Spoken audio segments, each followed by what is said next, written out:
Humiram ng linya sa pelikula si Sagip Party List Representative Paulo Marcoleta sa impeachment hearing ni VP Sara.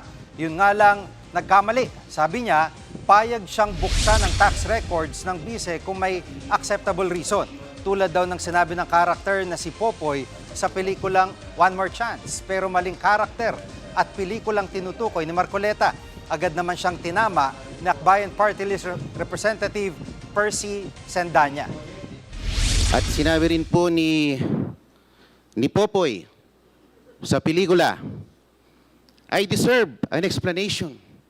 I deserve an acceptable reason. Siguraduhin niyo po na kung bubuksan niyo yan, meron po kayong acceptable reason. Hindi po siya kay Popoy, linawin ko lang po. Ito po ay kay Papa P, kay Piolo Pascual, sa pelikulang Starting Over Again. And I hope that as we decide on this matter, this will not lead us to starting over again.